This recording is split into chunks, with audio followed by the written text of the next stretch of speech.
You are a stinky pig. Do not come near our big day.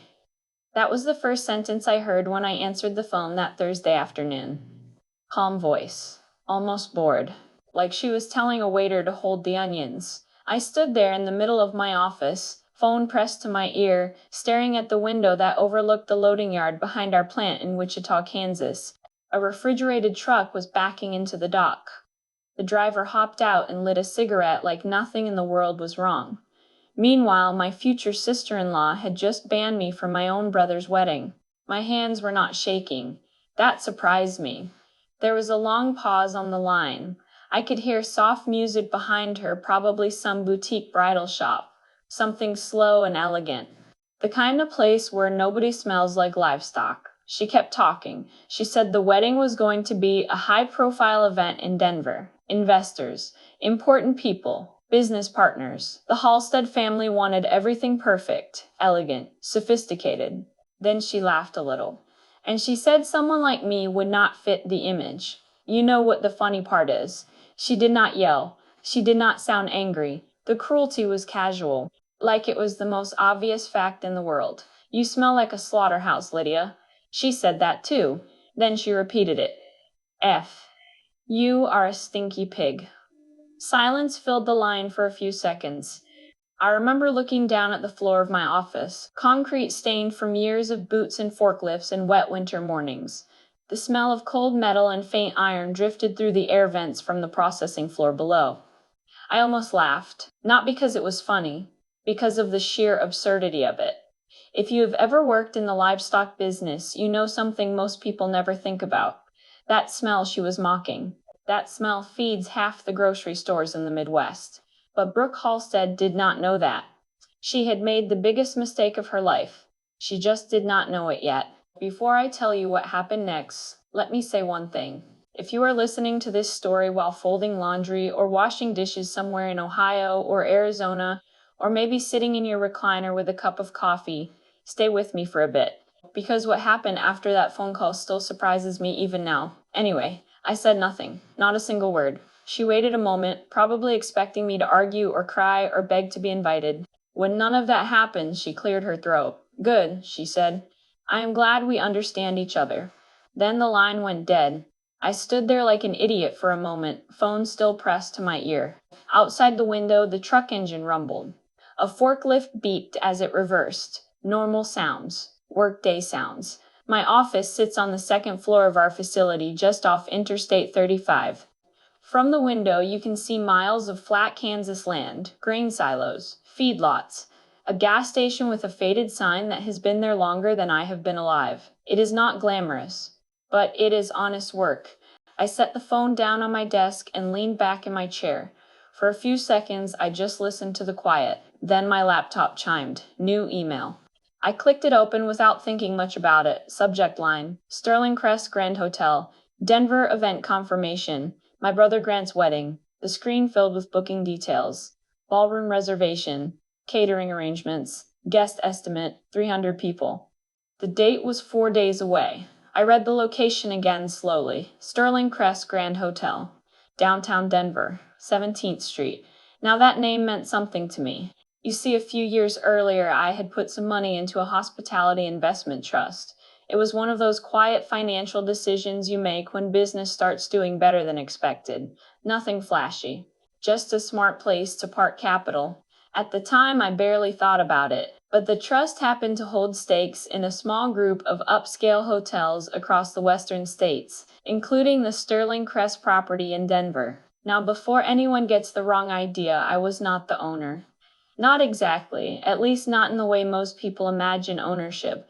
But I knew enough to understand something important. My brother's wedding venue, the building hosting the most important day of his life, was connected to my investments. I leaned back in my chair again. Funny how life works sometimes. Just a few minutes earlier, I had been told I was not welcome near their big day, and now their big day had quietly appeared on my screen. I thought about calling Grant, then I remembered something. Grant had not called me in almost 8 months. That part stung a little more than the insult. My brother and I used to be close when we were kids. We grew up in a small house on the west side of Wichita. Dad worked long hours repairing tractors and farm equipment. Mom handled real estate for half the county. Dinner was usually late and noisy and full of tired conversation. Grant was always the golden one. Good grades, clean shirts, big plans. I was the one who liked machines and dirt and early mornings. When I turned 16, I took a summer job at a local livestock processing facility outside town. That job changed everything. Mom hated it immediately. She said it was not the kind of work a young woman should do. Dad did not say much, but he frowned a lot. Grant just laughed. I still remember one dinner when Mom asked what I had done that day.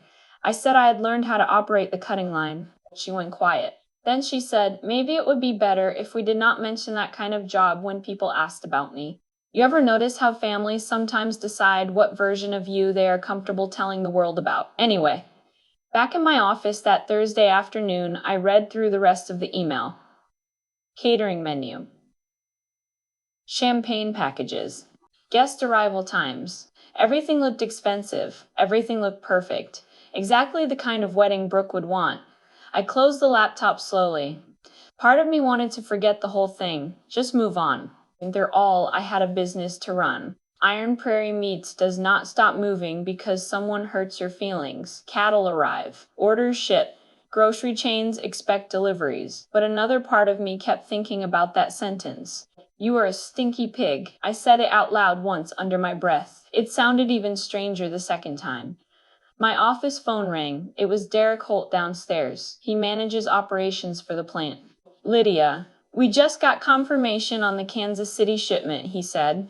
Also, the distributor wants to talk about expanding next quarter. I told him we would review it tomorrow. He said good and hung up. Normal conversation. Normal work. But something in my head had shifted.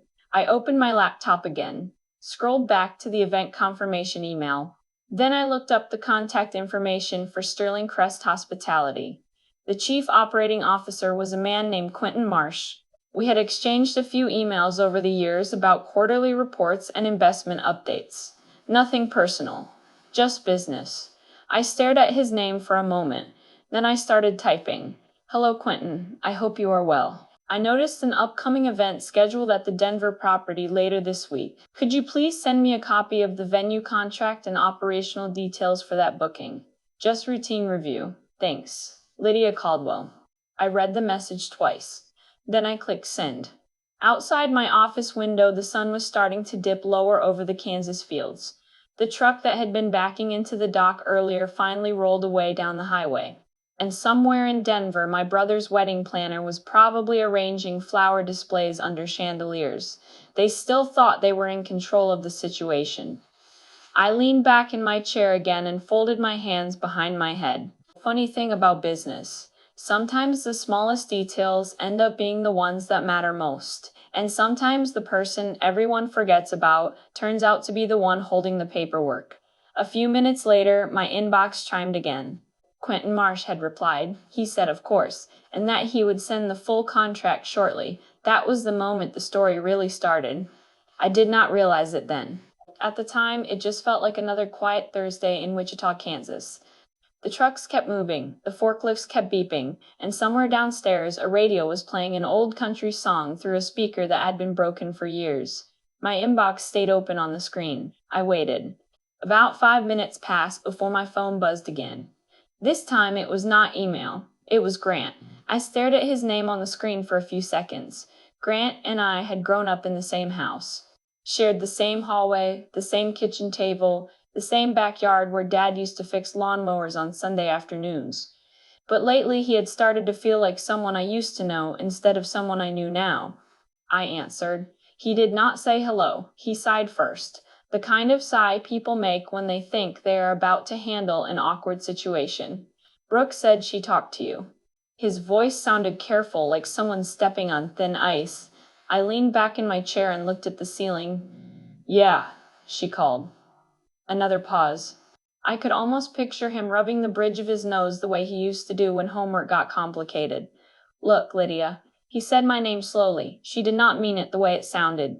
That sentence hung in the air for a moment. I almost laughed again, not out loud. Just that quiet little reaction you get when someone says something so ridiculous that your brain needs a second to process it.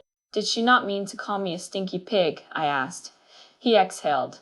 You know what I mean. Actually, I did not. But I let him keep talking. The wedding is kind of a big deal, he said. The Halstead family is inviting a lot of people. Investors, suppliers, people from Denver and Chicago. Brooke wants everything perfect. Perfect, funny word. Grant continued. She is just worried about the image of the event. Image. I rolled that word around in my head. I looked down through the glass window into the plant floor below. Men in white coats moved along the cutting line. A forklift carried pallets toward the freezer doors. One of the supervisors waved at someone across the room. Real work, messy work, work that smelled like iron and cold air and long days. Grant cleared his throat. Maybe it is better if you sit this one out. He said it quietly, like he was asking me a favor. For a moment, I did not answer. The silence stretched long enough that he started to shift on the other end of the line. Then I asked the question that had been sitting in my chest since the phone rang. So you are embarrassed by me too? The line went completely still. I could hear faint background noise on his side. Maybe traffic. Maybe a television. Grant did not answer right away. That was answer enough. He tried a different approach. It is just one day, Lydia. You know how families are. Sometimes you have to avoid unnecessary tension. Unnecessary tension. I leaned forward and rested my elbows on the desk. You mean my job? He hesitated again. I am not saying that. You do not have to say it. Another long pause. Grant was never good with direct confrontation. Even when we were kids, he would circle around arguments like they were puddles he did not want to step in. Finally, he spoke again. Brooke is under a lot of pressure right now. I nodded slowly, even though he could not see me. Of course she was. Planning a 300-guest wedding in downtown Denver must be exhausting. I decided not to point out that she had somehow found the energy to insult me just fine. Okay, I said quietly. That surprised him. Okay. You could hear the confusion in his voice. Yeah, I said. I will stay away. Grant sounded relieved. Good. I think that is probably the best thing for everyone. Best thing for everyone. Those words settled into the room like dust. We talked for another minute about nothing important. Weather. Travel plans. The usual polite conversation people use when they are trying not to discuss the real issue sitting between them. Then he hung up. I placed the phone back on the desk and sat there for a while. The plant floor hummed steadily below me. It reminded me of a memory I had not thought about in years. I was 16 years old, the first week I worked at the livestock facility outside town. The place smelled different from anything I had experienced before. Not bad exactly, just strong. Real. The smell of animals and metal and cold air rushing through giant fans. When I came home that night, my boots were muddy and my jacket carried the scent of the place with it. Mom was setting the table. She paused when I walked into the kitchen. Grant was already sitting down with a glass of milk. Mom asked how work went. I told her I had learned how the processing line worked. I was excited. I remember that clearly. At 16, you are proud of the first thing that feels like real responsibility. Mom stopped wiping the counter. Then she said something that stuck with me longer than she probably realized. Maybe it would be better if we did not tell people exactly where you are working, Grant laughed. He said Lydia is basically a butcher now. Dad looked up from his plate but did not say anything. That moment stayed with me for years. Back in my office, the memory faded as the email notification chimed again. Quentin Marsh. He worked fast. I opened the message. Attached were several documents, the venue contract, event planning notes, a summary of services scheduled for the wedding. I scrolled through slowly. The ballroom reservation alone covered 3 days. Rehearsal dinner, ceremony, reception. 300 guests expected. Premium catering package. Private security. Luxury suite bookings for family members. The total estimated cost sat at the bottom of the page. Just under $300,000. I let out a low whistle. Brooke Halstead certainly knew how to throw a party. Another detail caught my attention. The guest list included several regional investors connected to the Halstead Fresh Markets chain. That was interesting. The wedding was not just a wedding, it was also a business event. Networking disguised as celebration. I leaned back again and rubbed my temples. A few minutes later, someone knocked on my office door. Derek Holt stepped inside. He had been with Iron Prairie Meats almost as long as I had. Broad shoulders, calm eyes, the kind of man who could handle a broken machine and a tense meeting with equal patience. "You look like someone just told you bad news," he said. I shrugged. Family conversation. That explained enough. Derek nodded once and set a clipboard on my desk. "The distributor from Kansas City called again. They want to talk about expanding supply next quarter." I skimmed the numbers on the page. Demand had been climbing steadily for months. More grocery chains, more restaurant contracts. Growth was good, but the name Halstead Fresh Markets appeared on one of the reports. Their chain relied heavily on that distributor. I tapped the page with my finger. "How much of their supply moves through us?" Derek frowned slightly. "A lot." I raised an eyebrow. Define a lot. He did a quick mental calculation. "Probably around 70% of the beef products they sell across their stores." 70%. That number hung in the air between us. Derek noticed the way I was looking at the report. "Something going on with them?" he asked. I shook my head slowly. "Not yet." He waited another moment, then gathered the clipboard and headed back toward the door. Before he left, he glanced over his shoulder. "Let me know if you need anything." I nodded. When the door closed, I looked back at the contract from Denver on my screen. 300 guests. 3 days of celebrations. Investors flying in from across the country. And one sister who was apparently not welcome to attend. I folded my hands on the desk and stared at the numbers. Then I opened the attachment again and began reading the venue contract line by line. Something in those pages was going to matter. I just had not found it yet. I sat there with the venue contract open on my screen, scrolling slowly, the way you read something when you know the important part has not revealed itself yet. Outside my office window, the Kansas sky had started turning that soft gray color that shows up just before sunset in the fall. The trucks in the yard were leaving one by one, engines rumbling as they pulled out toward Interstate 35. The plant floor below had quieted a little, not silent. That never happened here. But slower. The rhythm of the day was changing. My email inbox pinged again. Not Quentin this time. A scheduling notice from our logistics system. Deliveries for the next morning. 3 trucks heading north toward Kansas City. 2 more going west toward Denver grocery distribution hubs. I stared at that last destination for a moment. Denver. Funny how the same city kept appearing in my day. A knock sounded on my door again. Derek stepped inside without waiting for an answer, which meant he had something on his mind. "You still looking at that contract?" he asked. I nodded, trying to understand something. He pulled a chair closer and sat down across from my desk. Derek had that quiet way about him, the kind of person who did not rush conversations. When he spoke, it usually meant he had already thought about whatever the topic was. He leaned forward and tapped the report I had left on the desk earlier. "About the Kansas City distributor." I looked up. "Yeah." He ran a hand across the back of his neck. "They want to increase their standing order for next quarter." "By how much?" He thought for a second. "Rough estimate. Maybe another 30%. That made me sit up a little straighter. 30% was not small. Iron Prairie Meats had grown steadily over the last few years, but expansion at that scale meant new contracts, more processing shifts, more refrigerated trucks on the road. I closed the venue contract on my screen for a moment and pulled the supply report back toward me. The numbers filled the page. Distribution routes. Inventory flow. Purchase commitments. One line caught my attention again. Halstead Fresh Markets. The grocery chain owned by Brooke Halstead's family. Their stores were scattered across Colorado and parts of Nebraska. Not a massive national chain, but successful enough to appear in trade magazines once in a while.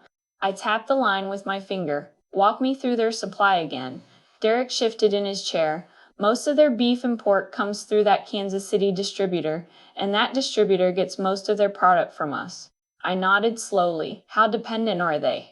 He looked thoughtful. "If I had to guess, I would say at least 70% of their meat inventory originates from this plant. 70%.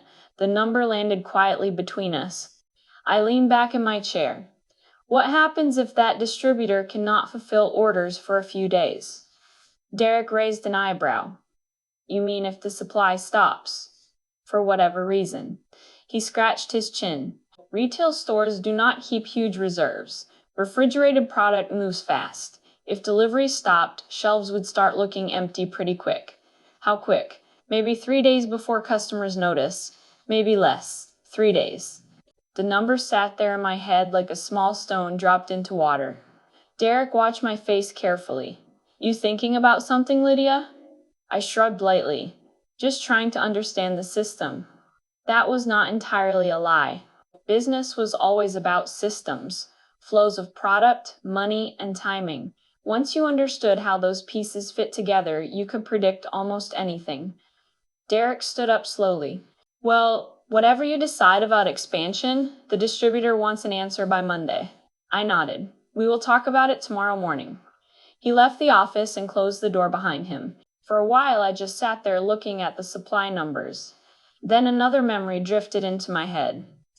Grant was 23 when it happened. He had just finished business school and came home for the summer before starting his job in sales. He walked into the small processing facility I was renting at the time, wearing polished shoes that did not belong anywhere near a livestock yard. The building was tiny compared to the plant I run now, just a single processing line and a cramped office that smelled faintly of cleaning chemicals and cold air. Grant looked around like he had stepped into a different planet. You are really doing this, he said. Doing what? This. He gestured toward the work floor where 2 employees were loading cuts of beef into vacuum packaging machines, running a butcher operation. I remember wiping my hands on a towel and smiling. It is called a meat processing company. He laughed. Same thing. Then he said something that stuck with me. You are smart enough to do something bigger than this.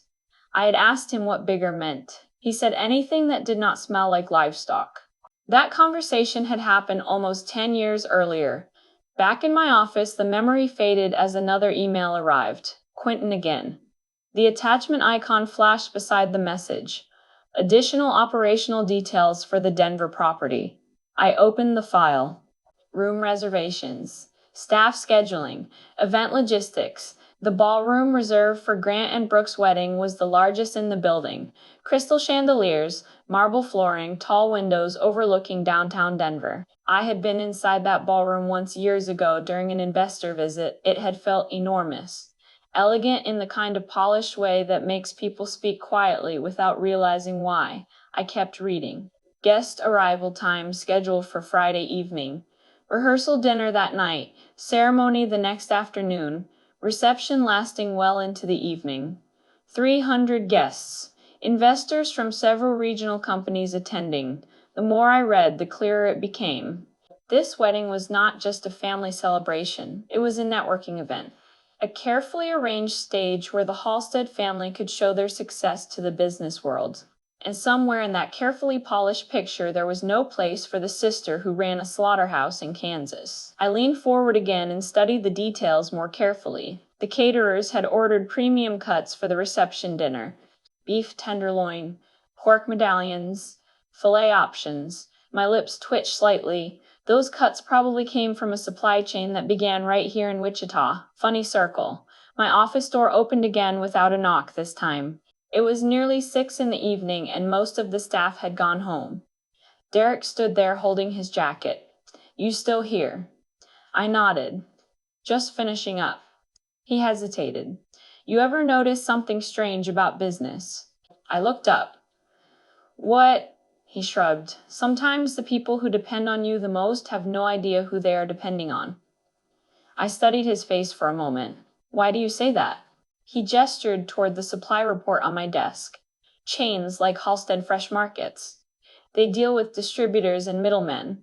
They probably have no clue where the product actually starts. That observation sat in the room like a quiet echo. They probably did not know. Brooke certainly did not know. I closed the supply report slowly. Outside the sky had darkened into deep blue. The last truck pulled out of the yard and turned onto the highway. For a moment, I imagined the shelves inside those grocery stores in Denver.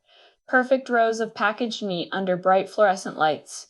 Customers pushing carts, never thinking about where any of it came from. Supply chains are invisible that way, until they are not. I stood up and walked to the window. Kansas stretched out in every direction. Flat land, quiet roads, distant lights.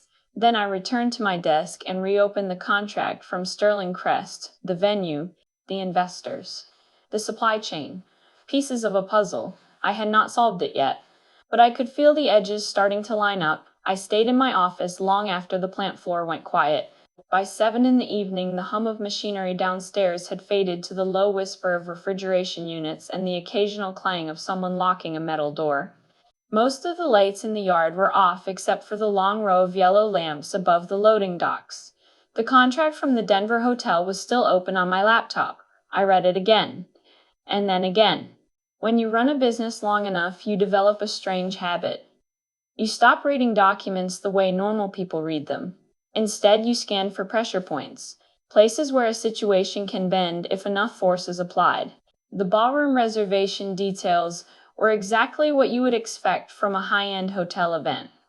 Catering packages, staffing estimates, security personnel, floral vendors, audiovisual equipment.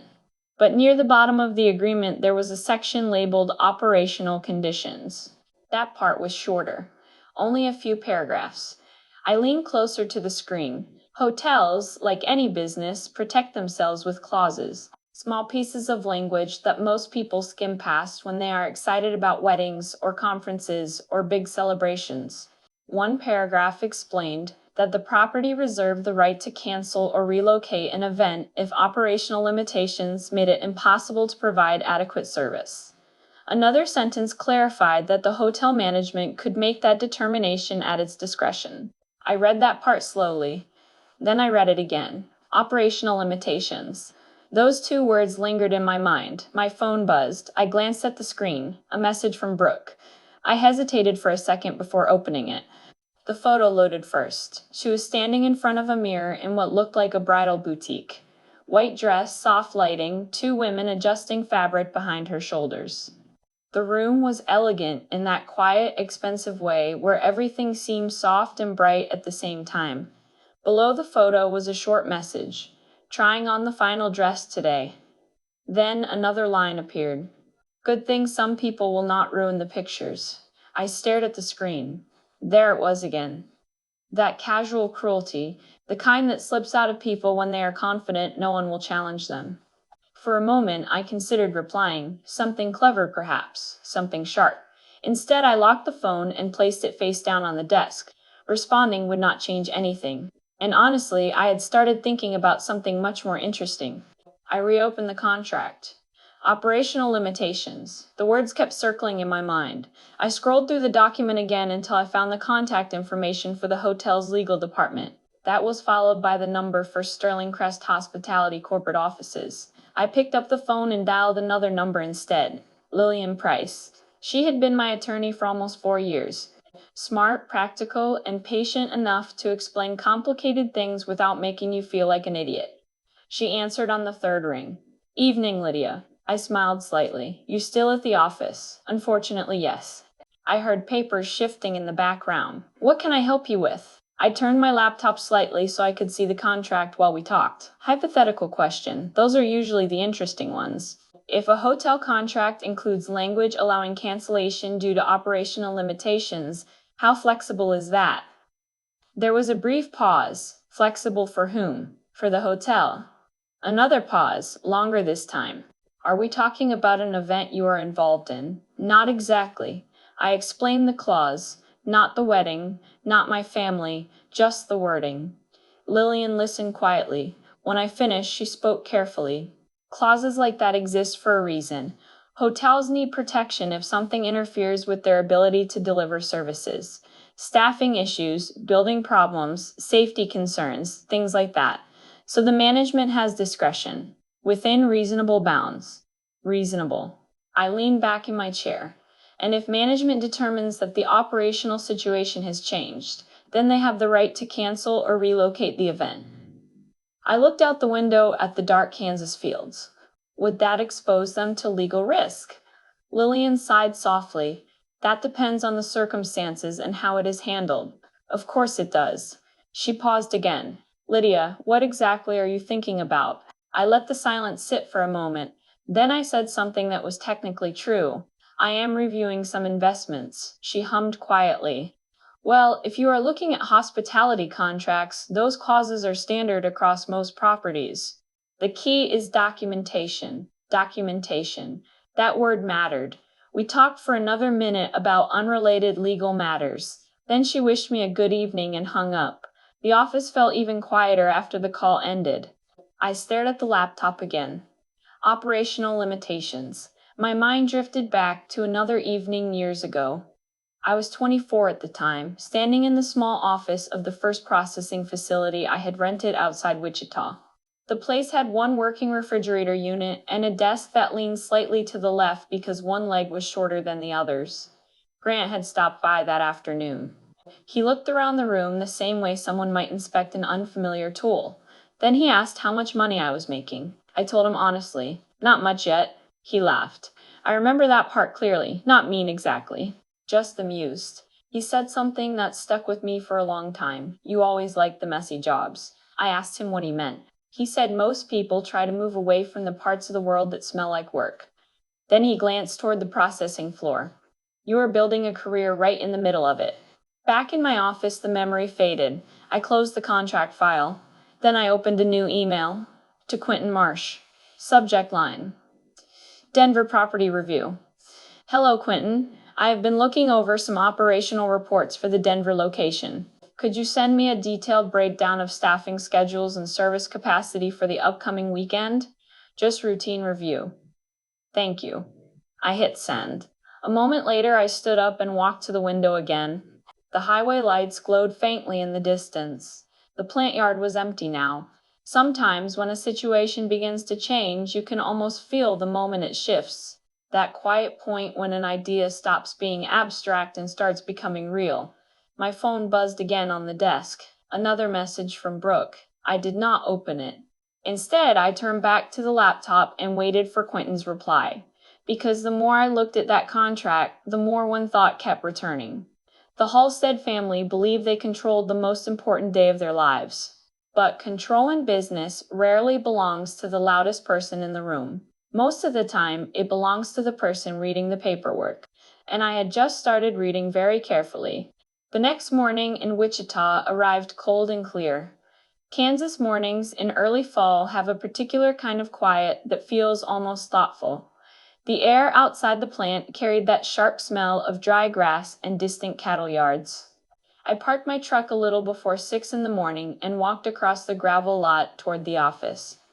The loading docks were already alive. A semi was idling near Dock 3 while two of the guys guided pallets toward the freezer doors. Someone had a radio playing low somewhere inside the building. I caught a fragment of an old Johnny Cash song drifting through the open bay. Normal morning. Normal work. I unlocked my office and set my coffee on the desk. The laptop screen blinked awake, and the first thing I noticed was a new email from Quentin Marsh. He had replied sometime around 2 in the morning. That alone told me something.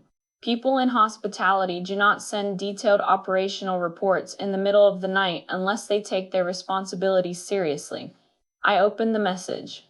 Good morning, Lydia. Attached are the staffing schedules and capacity notes for the Denver property this weekend. Let me know if you need anything else. Below his note were 3 files. I opened the first one. The document was longer than I expected. Page after page of scheduling charts, department assignments, service capacity limits, housekeeping teams, banquet servers, security coverage, kitchen staff rotations. I scrolled slowly. The ballroom event scheduled for Saturday afternoon stood out clearly. 300 guests. Banquet staff assigned from 2 departments. Catering crew from an external vendor. Private security hired by the event organizer. Everything looked efficient. Carefully arranged, nothing unusual. Still, I kept reading. One thing about running a processing company is that you develop patience for details. When you deal with thousands of pounds of product moving through machinery every hour, you learn quickly that the smallest oversight can stop the entire system. I reached the section on facility capacity. That part caught my attention. The Denver property was operating near full booking for that weekend. Multiple events across different conference rooms, a corporate seminar on the second floor, and a charity dinner scheduled in one of the smaller halls. Busy hotel. Busy staff. I closed the file and leaned back in my chair. The plant floor below had started its morning rhythm, machines humming, boots on concrete, the steady clatter of metal trays. Derek knocked once and stepped in. Morning, morning. He held a tablet in his hand and glanced toward my desk. You look like you slept about 3 hours. I smiled faintly. Something like that. He pulled a chair over. Distributor called again. They want confirmation on expanded supply before the end of the week. I nodded. How much product are we talking? He tapped the tablet and read from the screen. About an additional 40,000 pounds of beef per week if we accept the new contract. 40,000 pounds. I let out a quiet whistle. That was a serious expansion. Where is it going? Mostly Colorado markets. Colorado. The same state where my brother's wedding was scheduled to unfold under crystal chandeliers. I rested my elbows on the desk. The Halstead chain would benefit from that increase. Derek nodded. Indirectly, yes. He studied my face for a moment. Something about this deal bothering you? I shook my head slowly. Not bothering me, just thinking. He waited, then shrugged. Let me know what you decide. Trucks are ready either way. After he left, I sat alone again with the quiet hum of the building. My phone vibrated. Grant again. I stared at the screen for a moment before answering. His voice sounded rushed this time. Hey, quick question. What is it? Mom was asking if you got the invitation for the wedding. The physical one. I thought about that. No envelope had arrived in Wichita. No thick card with gold lettering. No handwritten note. No gesture that might have suggested I was welcome. No, I said. There was a pause. Oh, he sounded uncomfortable again. Well, Brooke handled the mailing list. Of course she did. Grant cleared his throat. Anyway, I just wanted to check. I nodded even though he could not see me. Everything is fine, I said. You sure? Yes. Another pause. Then he said something that surprised me. Mom thought maybe you were upset. I almost laughed. Upset was not quite the word. I am working, I said, same as always. Grant muttered something about calling again later and hung up. I set the phone down and stared out the window again. The sun had climbed above the grain silos in the distance, casting long shadows across the yard. Workers moved between trucks with their usual quiet efficiency. For a moment, I wondered what Mom was saying about me to the rest of the family. Probably something polite, probably something careful. Families are good at that. My thoughts drifted back to another memory. I was 19, sitting at the kitchen table late one evening while Mom sorted through real estate paperwork. Dad had come home from the garage smelling like engine oil and dust. Mom had asked me what I planned to do after finishing the livestock training program. I told her I wanted to build my own processing operation someday. She stopped writing and looked at me for a long time. Then she said something simple. People will judge you for the kind of work you choose. Dad did not argue with her. He just kept eating his dinner. Back in my office, I closed my eyes for a second and breathed slowly. Then I opened Quentin's files again, the Denver hotel schedules, room bookings, security assignments, staff rotations. Something about the scale of the operation kept nagging at me. 300 guests, several simultaneous events, limited service capacity. Hotels are delicate systems. When everything runs perfectly, the guests never notice how many moving parts are involved. But when something shifts even slightly, the balance can collapse quickly. My email pinged again. Quentin had sent another message. He asked if I planned to visit the Denver property soon. The quarterly investor review was coming up in a few weeks. I typed back before I could overthink it. Actually, I may be in Denver sooner than that. His reply arrived less than a minute later. You are always welcome. I sat quietly for a moment after sending the message. Then I opened a travel website and checked the first flight from Wichita to Denver the following day. Departure early afternoon. Arrival mid-afternoon. Enough time to reach the hotel before evening. I booked the ticket. The confirmation email appeared instantly. I closed the laptop slowly. Sometimes decisions arrive in your life not as loud declarations, but as quiet clicks of a keyboard. Outside the window, the Kansas wind moved through the tall grass beyond the highway. Inside the plant, another truck pulled into the loading dock. Business continued exactly as it always had. But something in my world had shifted. By this time tomorrow, I would be standing inside the Sterling Crest Grand Hotel in downtown Denver, the same place where my brother and Brooke believed their perfect weekend was about to begin.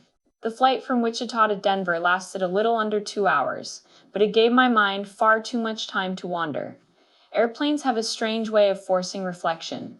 30,000 feet above the ground, there is nothing else to do except sit with your own thoughts and watch clouds drift past the window. The man beside me slept through most of the flight, his head tilted awkwardly against the seat. A flight attendant pushed a cart slowly down the aisle and offered coffee that tasted like it had been reheated twice.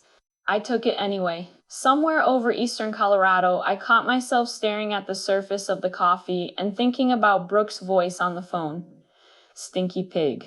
The words themselves had not bothered me nearly as much as the tone. There had been something smug in it, something satisfied, like someone who believed they were speaking down to a person who had no power to answer back. I almost smiled at the thought. People make interesting assumptions when they think they understand the whole story. The plane landed in Denver just after 3 in the afternoon. The mountains stood faint and blue in the distance beyond the runway. Denver International Airport is enormous. Wide walkways, long escalators, the distant echo of rolling suitcases across polished floors. I stepped outside into dry mountain air that smelled faintly of dust and sunshine. The ride into downtown took about 30 minutes. Traffic moved steadily along the highway while the skyline of Denver slowly grew larger ahead of us. Glass towers reflecting the late afternoon light, construction cranes standing still against the sky. The driver dropped me a block away from the hotel. I prefer walking the final stretch when I arrive somewhere unfamiliar. It gives me a moment to observe before stepping inside. The Sterling Crest Grand Hotel stood on the corner of 17th Street like it had been placed there deliberately to impress people. Tall glass facade, polished marble entrance, valet attendants moving briskly between expensive cars. It was the kind of building designed to make guests feel important the moment they walked through the doors. I paused across the street for a moment. 300 guests would arrive here tomorrow. My brother, Brooke, mom and dad, friends and relatives. Everyone smiling for photographs beneath chandeliers. I crossed the street and stepped inside. The lobby was quiet for that hour of the afternoon. A few travelers sat in low chairs near the windows, while a bellhop guided a couple toward the elevators. The air smelled faintly of polished wood and fresh flowers. The front desk sat beneath a long wall of glass panels that reflected soft light across the floor. A young woman in a navy uniform looked up and greeted me with a practiced smile. "Good afternoon." "Good afternoon." I gave my name. Her fingers moved quickly across the keyboard. "Yes," she said after a moment, "we have been expecting you." Expecting me. I felt the corner of my mouth lift slightly. Quentin had clearly done his job. She handed me a key card and gestured toward the elevators. "Your room is on the 10th floor. Mr. Marsh mentioned you might want to see the ballroom area as well. He is available if you need anything." "Thank you." The elevator ride up felt oddly calm. When the doors opened, the hallway stretched long and quiet with thick carpet underfoot. My room overlooked the western side of the city. The mountains were clearer from here, their ridges catching the last light of the afternoon. I set my bag down and stood by the window for a moment. Denver looked peaceful from this height. You would never guess that a family argument was quietly unfolding beneath all that calm. My phone buzzed in my pocket. "Mom." I hesitated before answering. Her voice came through warm but cautious. "Honey." "Hi, Mom." "You made it to Denver already." I smiled faintly. "News travels fast. Your brother told me you might be coming." There was something careful in her tone. I waited. Mom cleared her throat softly. "Listen, I wanted to ask something." "What is it?" There was a pause. "Brooke said you two had a misunderstanding on the phone." Misunderstanding. That was an interesting word for what had happened. Mom continued before I could respond. "She said maybe emotions were running high with all the wedding planning. You know how these things get." "Yes," I said quietly, "I know." Another pause. Mom lowered her voice slightly. "She is under a lot of stress. Weddings do that to people." I leaned against the window and watched traffic moving far below. "Mom," I said gently, "you do not need to fix this. I am not upset." That was not entirely true, but it was close enough. Mom sounded relieved. Good. I just want everyone to get along this weekend. I understood what she meant. Families prefer peace even when the truth underneath that peace is messy. We spoke for a few more minutes about travel plans and weather before she said goodbye. After the call ended, I changed clothes and headed downstairs. The ballroom level sat beneath the main lobby. A wide staircase led down toward a set of large wooden doors. When I reached the bottom of the stairs, I could already hear the sound of workers setting up tables inside. The door stood partially open. I stepped through quietly. The room was enormous. High ceilings, crystal chandeliers, rows of round tables covered in white cloth. Several workers moved across the floor adjusting chairs and arranging centerpieces. Near the far wall stood a long stage where tomorrow's ceremony would likely take place. Quentin Marsh stood near the middle of the room speaking with a staff member. He turned when he noticed me approaching. Miss Carter. His handshake was firm but polite. Welcome to Denver. Thank you for sending the files last night. He nodded. Of course. His eyes moved briefly around the room as if mentally checking everything again. The wedding tomorrow has required a lot of coordination. 300 guests, he said. That is a sizable event even for us. I looked around the ballroom again. Yes. He gestured toward the far side where several workers were arranging floral displays. The bride has been very specific about the presentation. I almost laughed. That sounded exactly like Brooke. Quentin continued walking with me slowly across the room, explaining the setup. Catering would arrive tomorrow morning, security staff scheduled for early afternoon, music equipment being installed later in the evening. Everything was organized down to the smallest detail. I listened carefully. Eventually, we reached the stage area. From here, the entire ballroom stretched out in front of us. Rows of tables, polished glassware, hundreds of empty chairs waiting for tomorrow. Quentin spoke again. We always try to ensure events like this run flawlessly. Guests remember the experience for years. I nodded slowly. Yes, they do. For a moment, neither of us spoke. Then I asked a simple question. If a client violates contract terms for an event like this, what happens? Quentin did not look surprised. Professional managers rarely are, he answered calmly. Depending on the clause, the venue reserves the right to cancel the event, even at the last minute. I glanced at him. And the financial consequences. He folded his hands lightly. Those can be significant. I let the silence sit between us for a moment. Somewhere behind us, a worker dropped a tray and apologized quickly to his supervisor. Quentin finally asked, "Is there something about this event you are concerned about?" I thought about Brooke again, her voice, her certainty, her assumption that I had no place near her wedding. Then I looked back across the ballroom. 300 empty chairs. A stage waiting for a ceremony. A perfect setting for a perfect weekend. I smiled faintly. Not concerned, I said, just making sure I understand the rules. Quentin nodded slowly. Rules matter. Yes, they do. I stood there another moment, studying the quiet room. And then a thought settled into my mind that felt colder and clearer than anything I had felt since that phone call in Wichita. Brooke had been absolutely certain I would never come near this wedding. She had said it like a command, like a fact. But as I looked around that ballroom, one small detail stood out very clearly. This entire event depended on agreements signed months ago, contracts, permissions, and people who controlled those things. I turned toward Quentin. There is one more document I would like to review tonight. He nodded immediately. Of course. The ballroom grew quiet again as workers continued preparing the room for tomorrow, and I began to wonder how Brooke would react if she suddenly discovered that the rules of this building were not quite what she believed they were. Quentin led me down a quieter hallway behind the ballroom. The public areas of hotels are always bright and polished, but the service corridors tell the real story.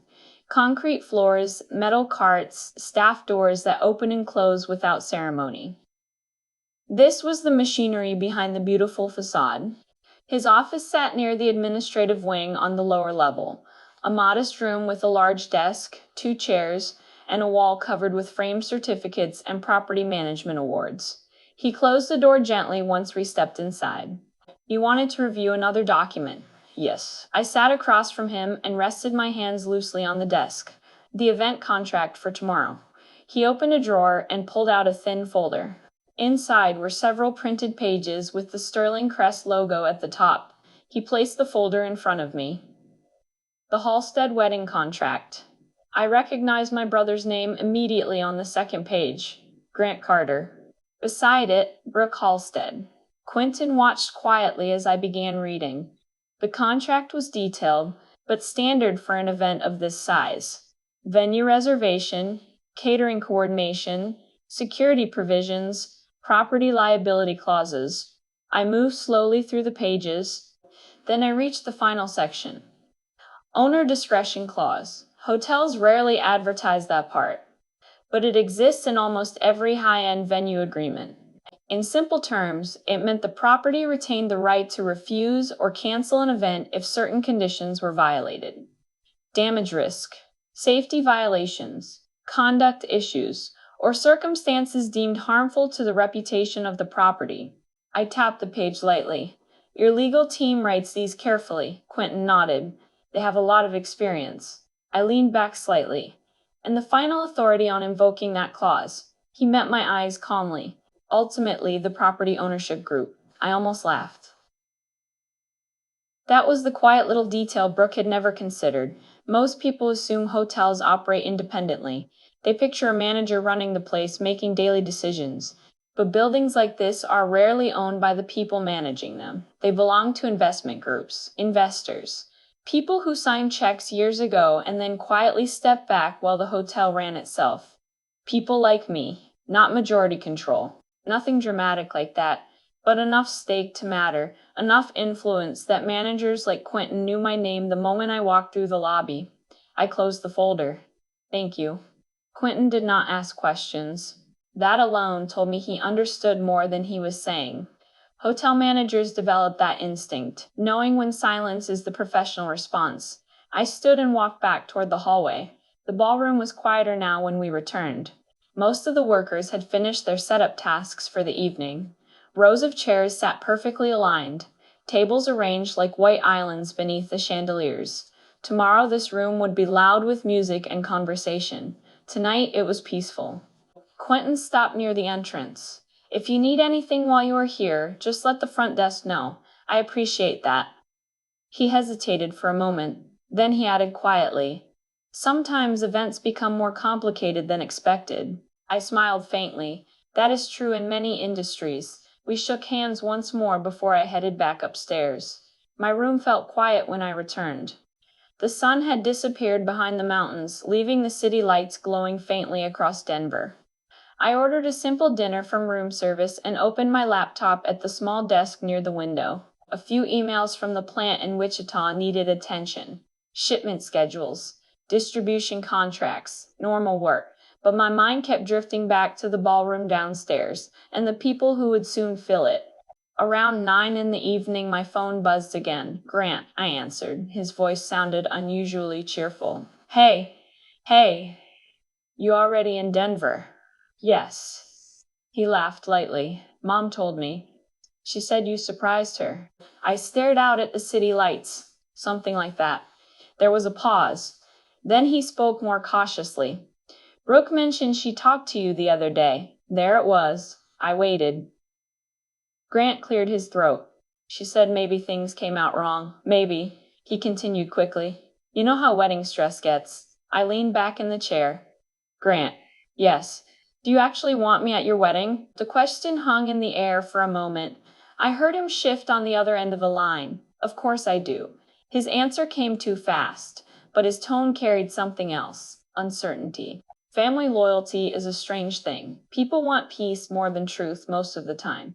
That is what I suspected from the beginning. I did not press him. Instead, I said something simple. Then we will see how tomorrow goes. Grant exhaled slowly. Good. He sounded relieved. We spoke briefly about travel plans and the ceremony schedule before ending the call. Afterward, I sat quietly for a long time. Denver outside my window had grown darker, the city lights reflecting faintly against low clouds rolling in from the mountains. My phone buzzed again. This time it was not Grant. The name on the screen made me sit up straight. Brooke. I stared at the phone for several seconds before answering. Her voice sounded exactly the same as it had on the first call. Smooth. Confident. I heard you came to Denver. Word travels quickly in families. Yes. There was a small laugh in her voice. That is interesting. Interesting how? Well, she paused. I thought I made something clear the other day. I remained quiet. She continued. Tomorrow is a very important event. There will be many people here. Investors, business partners, important families. Her meaning was obvious. People who mattered. People who did not belong in slaughterhouses. I let her speak. Brooke lowered her voice slightly. I really think it would be best if you stayed away from the ceremony. There it was again, the same assumption, the same certainty. Like she believed she controlled every detail of the world around her. I looked out the window at the quiet city. Brooke. Yes, I am already staying at the hotel. Her silence lasted several seconds. You are what? Here, tonight. Another pause. Longer this time. Her voice returned sharper. Who invited you? I almost smiled. That was a good question. But instead of answering it directly, I said something else. You have a beautiful venue booked, the Sterling Crest Grand Hotel. She hesitated again. Yes. Her tone had shifted slightly. More cautious now. It is very exclusive. I looked around my quiet room. Yes, it is. Another silence. Then Brooke spoke slowly. I will talk to the hotel manager tomorrow morning. You can do that. My voice remained calm. After all, it is your wedding. She seemed unsure how to respond. People rarely know what to do when the person they expected to control refuses to react the way they planned. Finally, she said goodnight and ended the call. I placed the phone on the desk and sat there for a moment. Somewhere below me in the building, workers were finishing the last preparations for tomorrow. Table linens pressed, chairs polished. Champagne glasses arranged carefully in rows. Everything ready, everything perfect. Except for one small detail, Brooke still did not understand. This hotel had rules, and tomorrow morning she was going to learn exactly how those rules worked. I closed the laptop and turned off the light beside the bed. Denver outside the window was quiet, but somewhere inside that quiet, something had already begun to shift. I woke before sunrise. That happens to me when something important is coming. My body refuses to sleep past the moment it thinks the day might matter. The room was still dark when I sat up in bed. The digital clock on the nightstand showed 5:42 in the morning. Denver outside the window looked blue and silent. For a moment, I just sat there, listening to the quiet hum of the building. Hotels never truly sleep. Even at that hour, I could hear distant elevator doors opening and closing somewhere down the hallway. I showered, dressed, and went downstairs before most guests had started their day. The lobby smelled like fresh coffee. A small breakfast setup had been arranged near the lounge area. A few travelers sat scattered across the room, reading phones or staring quietly into cups. The city outside the glass doors had begun to brighten. I poured myself a cup of coffee and found a seat near the window. For several minutes, I simply watched the street wake up. Delivery trucks arriving. A jogger passing by with headphones. The quiet rhythm of a normal morning. My phone buzzed. A message from Quentin. Good morning. I assume today may be busy. Let me know if you need assistance. I typed back a short reply. Thank you. I will be around. I finished the coffee slowly. Around 7:30, the energy in the lobby shifted. The first wedding vendors began arriving. Two men rolled in large cases of lighting equipment through the front doors. A florist followed, carrying several long boxes filled with white roses. I recognized the look on their faces immediately. Focused, careful. People who understood that wedding days come with a certain kind of pressure. By 8:30, the lobby had become noticeably busier. Guests in formal clothing began appearing in small groups. Someone laughed near the elevators. Somewhere behind the front desk, a phone rang repeatedly. I stood and walked toward the ballroom level. The doors that had been quiet last night now opened to a completely different scene. Music testing echoed softly through the speakers. Catering staff moved quickly between tables, placing plates and glasses in perfect alignment. A woman with a clipboard directed several workers adjusting floral displays along the stage. The room looked alive. I stepped aside to let a group of bridesmaids pass through the entrance. Their dresses were pale blue and carefully pressed. They were talking quickly, excited and slightly nervous. One of them laughed about something involving champagne. That sound lingered in the air after they disappeared into the hallway behind the stage. I walked slowly across the room. Everything looked exactly as it had last night, except now the chairs would soon be filled. Halfway across the ballroom, I heard a voice behind me. You came. I turned. Grant stood near the entrance, wearing a dark suit and looking slightly overwhelmed. He walked toward me with a hesitant smile. You actually came. I nodded. He stopped a few feet away and looked around the room. Well, this is happening. His laugh sounded nervous. Wedding mornings do that to people. For a moment we just stood there. Then he said something quietly. Brooke is upstairs getting ready. I assumed as much. Grant shifted his weight. Listen. About the phone call you two had. I raised a hand gently. You do not have to explain it. His shoulders relaxed slightly. Thank you. He looked relieved. Then his eyes drifted around the ballroom again. You know, he said slowly, growing up, I never imagined my wedding would look like this. He gestured toward the chandeliers, the flowers, the rows of elegant tables. Life takes strange turns sometimes. Yes, it does. We stood there in silence for a moment. Then Grant said something that made me look at him more closely. Brooke wants everything perfect today. Of course she does. He rubbed the back of his neck. She has been worried about how things look. Appearances. Yes, I know. Grant nodded slowly. Then someone called his name from across the room. One of the groomsmen waved him over. Duty calls. He smiled awkwardly. I will see you later. See you later. He walked away quickly. I watched him disappear into the growing crowd. The room continued filling with people. Photographers began setting up equipment near the stage. Music played softly through the speakers while staff made final adjustments to the tables. And then the ballroom doors opened again. This time the room seemed to quiet slightly. Brooke entered. Her dress was exactly what you would expect for an event like this. White silk, carefully fitted, elegant in a way designed to draw every eye in the room. Several bridesmaids followed behind her, adjusting the train of the dress. Her mother walked beside her, speaking softly. Brooke's eyes moved across the ballroom with the focused expression of someone inspecting their own creation. She stopped near the center of the room and turned slowly, examining every detail. Flowers, lighting, table placements. Then her eyes landed on me. The moment lasted only a second, but the shift in her expression was unmistakable. Surprise first, then irritation, then something sharper. She walked toward me without hesitation. Her heels made small clicking sounds against the ballroom floor. The bridesmaids behind her fell quiet. Brooke stopped a few feet away. I thought we discussed this. Her voice remained calm but tight. Yes, we did. She glanced around the room quickly.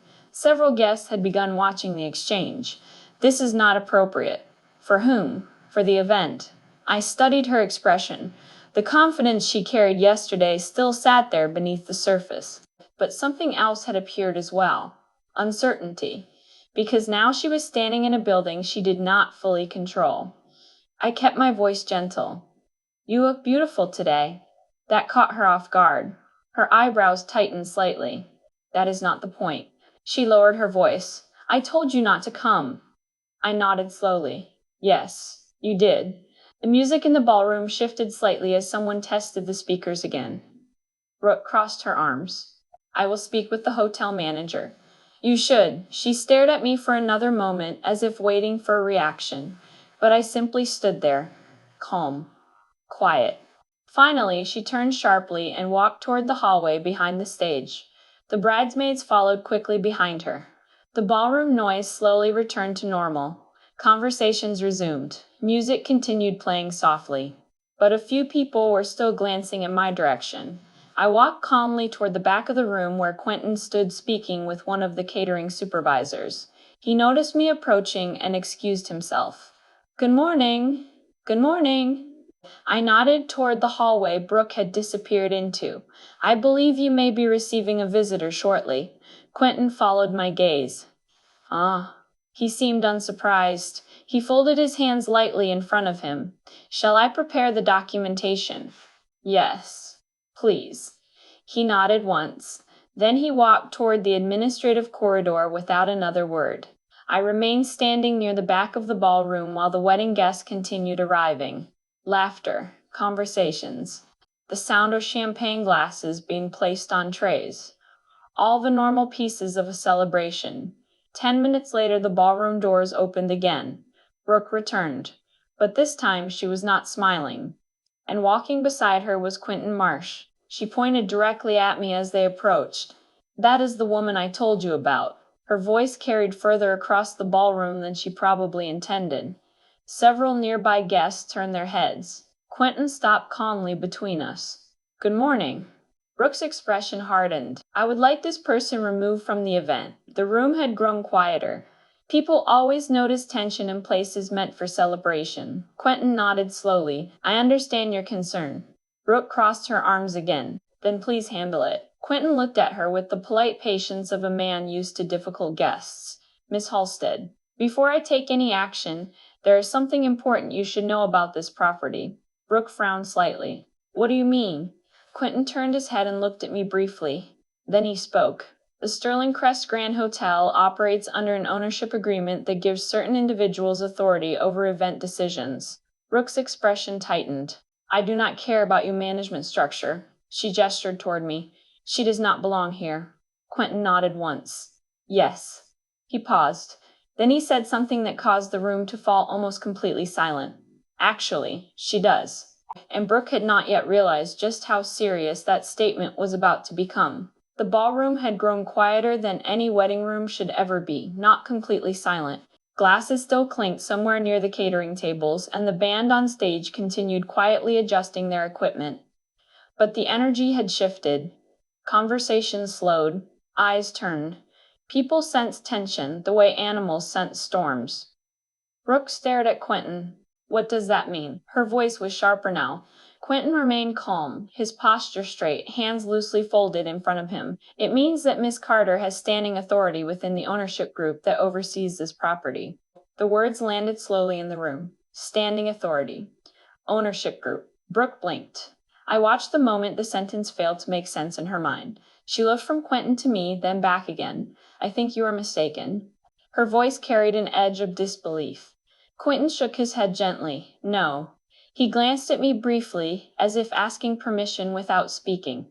I gave a small nod. He continued. "Miss Carter is one of the investors involved in the Sterling Crest portfolio."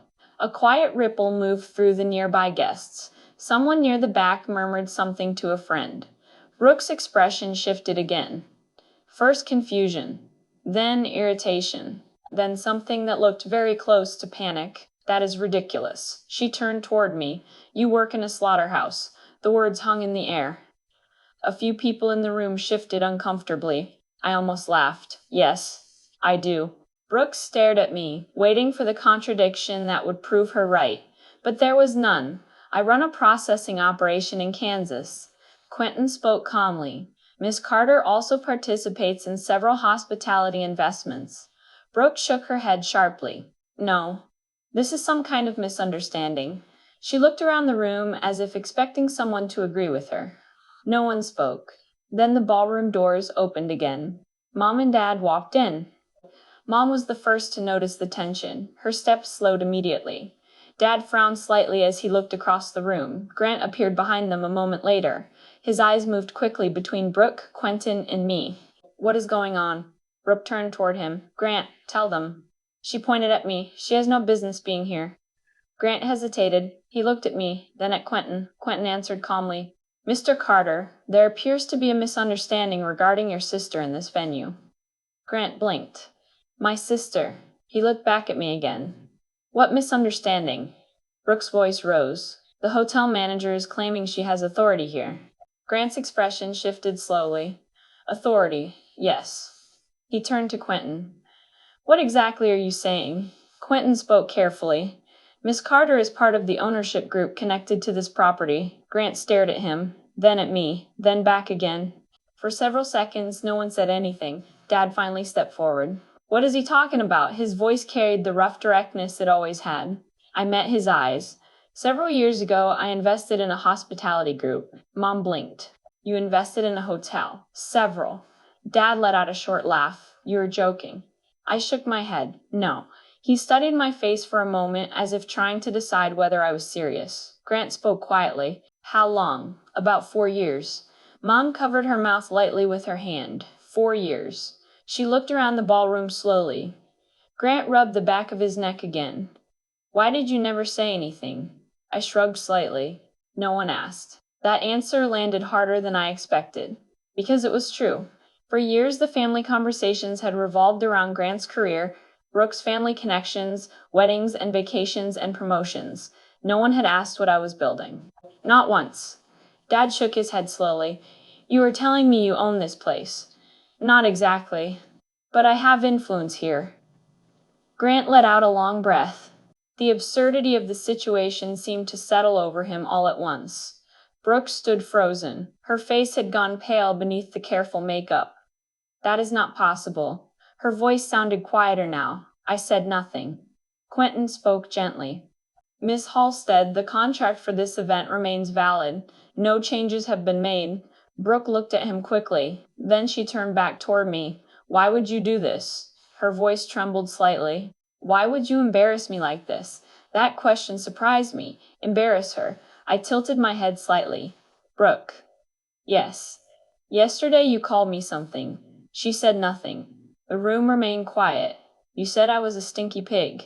Mom flinched slightly. Dad looked sharply at Brooke. Brooke opened her mouth, then closed it again. I continued calmly. You told me not to come near your big day. Brooke's eyes dropped toward the floor for a moment. Grant looked at her slowly. You said that. She did not answer.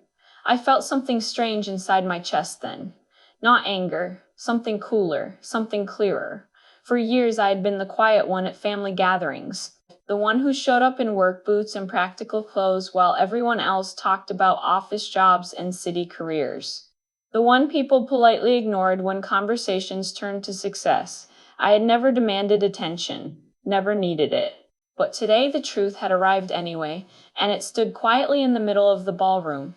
Dad cleared his throat. Well, he looked at me again. You should have said something. Maybe. Mom stepped closer. Honey. Her voice sounded careful. Why did you not tell us? I thought about that for a moment, because it never seemed important. Grant let out a short laugh that sounded half amazed. You invest in hotels and run a processing company and never mention it. I shrugged again. Life gets busy. Brooke finally looked up. Her eyes were no longer angry. They looked shaken. I did not know. I nodded. I know. The music on the stage started briefly as the band tested their speakers again. Someone clapped once to check the sound. Life continuing. Even while the room processed what had just happened. Quentin stepped back slightly, giving the family space. Grant looked around the ballroom again, then back at me. So, what happens now? The question hung between us. I studied the room slowly. 300 chairs, tables ready for guests. A wedding day waiting to begin. I looked back at Grant. Nothing happens. Brooke blinked. What? The wedding continues. Grant let out a breath he had clearly been holding. Brooke stared at me. You are not canceling it. I almost laughed. No. Why would I do that? She looked confused. Because of what I said. I shook my head. Brooke. Yes. Your words said more about you than they did about me. The room remained quiet again. Then something unexpected happened. Brooke lowered her eyes. For the first time since I had met her, she looked uncertain. I am sorry. The words came quietly. Grant looked surprised. Mom looked relieved. Dad crossed his arms but said nothing. I studied Brooke for a moment, then I nodded once. Thank you. The tension in the room slowly loosened. Guests resumed their conversations. Staff continued preparing the tables. Music drifted softly through the speakers again. Grant stepped forward and hugged me suddenly. I did not see that coming. He laughed quietly. You are unbelievable. I smiled faintly. So are you. Mom wiped at her eyes slightly. Dad shook his head again, as if the entire situation still made no sense to him. And for a moment, the room felt almost normal again. But somewhere in the back of my mind, I knew the day was not finished with surprises yet. Because weddings have a way of revealing things people did not plan to show. And this one had only just begun. The ceremony started a little after noon. By then, the ballroom had filled completely. 300 chairs that had been empty earlier in the morning were now occupied by relatives, business associates, old friends, and people who had traveled across the country to witness what was supposed to be a perfect wedding. The band had switched to softer music. Sunlight from the tall windows spilled across the polished floor and caught the glass centerpieces on every table. From a distance, it looked exactly like the kind of wedding people imagine when they plan for years. Elegant, controlled, beautiful. But I had spent enough years around complicated systems to know that sometimes everything appears stable right before the structure shifts. I sat in the back row near the aisle. Grant stood at the front beside the officiant, looking both proud and slightly overwhelmed. His hands were clasped together, and every few seconds he glanced toward the hallway where Brooke would appear. Mom sat 2 rows ahead of me, Dad beside her, straight-backed and quiet. He had not spoken much since the earlier conversation. That was typical of him. When something surprised him deeply, he tended to go silent first. The music changed. Guests turned in their seats. Brooke appeared at the entrance. The room inhaled collectively. She walked slowly down the aisle, her dress trailing behind her like something pulled from a magazine photograph. Her father walked beside her. Walter Halstead. Tall, confident, silver hair carefully combed back. The kind of man who had spent his life in boardrooms and charity galas. He noticed me almost immediately. Our eyes met across the room. His expression did not change much, but something in his gaze sharpened. Walter Halstead was not the type of man who missed details. The ceremony itself passed quickly. Promises spoken, rings exchanged, applause. People stood and hugged and wiped tears from their eyes. Grant looked relieved in a way I had not seen since childhood. Brooke smiled carefully through the photographs, but I could tell something about the morning still lingered in her mind. She glanced toward me twice during the reception setup. Each time our eyes met briefly. Neither of us looked away quickly. The reception began an hour later. Music louder now, champagne glasses raised, people laughing and moving between tables. The band started a slow swing number that filled the room with energy. I stayed near the back for a while, watching, observing. That habit never really leaves a person who runs businesses. You start noticing patterns everywhere. How people move, how they react to tension. Walter Halstead approached me sometime during the second round of drinks. He carried himself with the calm authority of someone used to negotiations. Miss Carter. His voice was low and measured. Mr. Halstead. He gestured toward an empty table near the side of the ballroom. May we talk for a moment? Of course. We sat across from each other. For several seconds, he simply studied me. Then he said something quietly. You surprised my daughter today. I nodded. That was not my intention. Walter gave a short smile. It rarely is. He folded his hands together. I spoke with the hotel manager earlier. I assumed you might. He leaned back slightly. Your involvement with this property is significant, yes. Then his expression shifted. But that is not the only detail that caught my attention. I waited. Walter continued. Halstead Fresh Markets receives a considerable portion of its beef supply from a Kansas distributor, Iron Prairie Processing. My company. His eyes narrowed slightly. I did some research after our conversation this morning. He paused. You are the owner. Yes. For a moment, neither of us spoke. Walter Halstead was not a foolish man. You could almost see the calculations happening behind his eyes. Supply chains, distribution contracts, market pricing, dependencies. Then he exhaled slowly. Well, that explains a great deal. I kept my voice calm. Your stores sell a lot of beef. He gave a quiet laugh. Yes, they do. Walter looked around the ballroom briefly. The music, the guests, his daughter dancing carefully with Grant near the center of the room. Then he looked back at me. You could cause serious disruption if you chose to. I shrugged slightly. Perhaps. He studied my face again. But you have not. No. Walter nodded slowly. Interesting. At that moment, Grant approached the table. He looked slightly nervous. Hey. He glanced between Walter and me. Are you two having a serious business meeting at my wedding? Walter smiled faintly. Something like that. Grant sat down. He looked at me carefully. I wanted to say something. I waited. He took a breath. I am sorry. For what? For not asking about your life. For assuming things. He rubbed his hands together. I should have known better. I studied my brother for a moment. Grant had always been the one who followed the expected path. College. Corporate career. Polished social circles. He had never looked down on me directly. but he had never really looked closely either. I nodded once. Thank you. Grant leaned back in his chair. Brooke approached a few minutes later. She stopped when she saw us sitting together. Her expression was cautious now, different from the sharp confidence she carried the day before. Walter stood.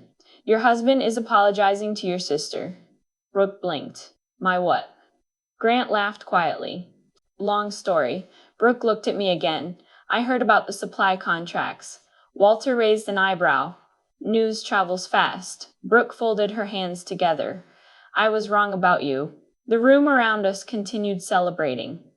But at our table, the conversation had grown strangely quiet. You did not reject my job, I said gently.